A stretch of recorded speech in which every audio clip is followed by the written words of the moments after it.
Good morning all of you.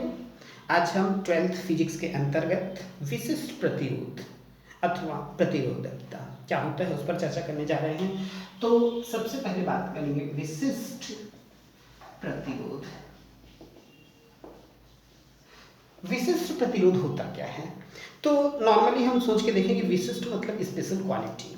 तो यहाँ पर जो प्रतिरोध की बात की जा रही है वो चालक का कोई विशेष या इंटरनल या ये बोला जा सकता है कि किसी चालक का वह प्रतिरोध जो उसके आंतरिक गुणों पर निर्भर करता है उसे कहा जाता है विशिष्ट प्रतिरोध। तो ऐसे केसेस में हमें ये प्रयास करना पड़ेगा कि जो बाहर एक्सटर्नल प्रतिरोध है वो हटा के देखा जाए। तो हमको ये पता है किसी भी चालक का जो प्रतिरोध होता है सदैव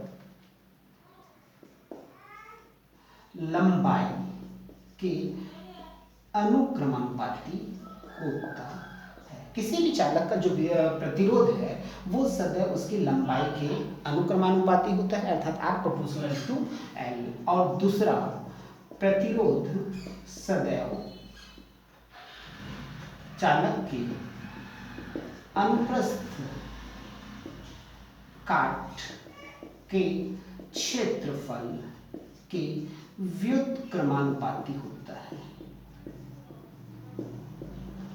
किसी भी चालक का जो प्रतिरोध होता है उसके प्रतिरोध के सूत्र के अनुसार एक तो लंबाई के अनुक्रमानुपाती तथा उसके अनुप्रस्थ काट के क्षेत्रफल के व्युत्क्रमानुपाती होता है R प्रोपोर्शनल टू 1/a।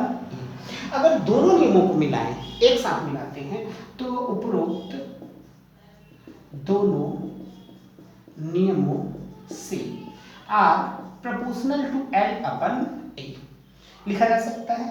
अब जो प्रोपोर्शनल चिन्ह जैसे ही हटाएंगे एक कांस्टेंट जोड़ना पड़ेगा रॉ। इस रॉ को ही कहा जाता है विशिष्ट प्रतिरोध। तो विशिष्ट प्रतिरोध का जो सूत्र हमारे सामने निकल कर आएगा rho is equal to R into a/l। Equation number first. तो विशिष्ट प्रतिरोध का जो सूत्र होता है rho is equal to R into a/l।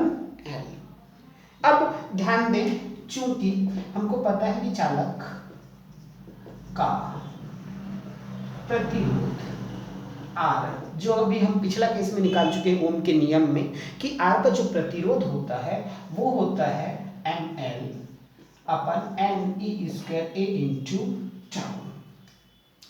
तो R का मान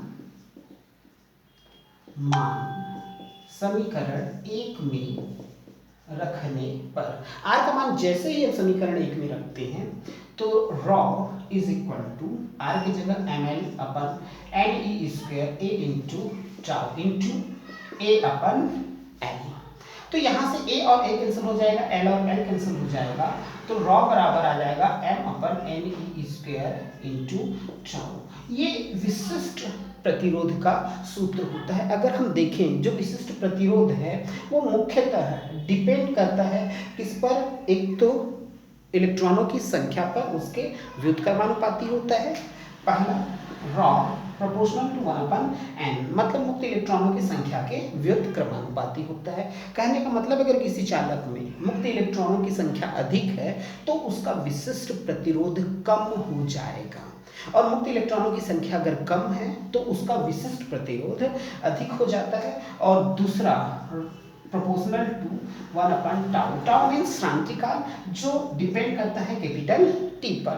तो ये बोला जा सकता है कि विशिष्ट प्रतिरोध जो होता है वो परम ताप के अनुक्रमानुपाती होता है। परम ताप का मान जितना अधिक होगा विशिष्ट प्रतिरोध का मान उतना ही अधिक हो जाएगा और परम ताप का मान कम होने पर विशिष्ट प्रतिरोध का मान कम हो जाता है। ये है विशिष्ट प्रतिरोध।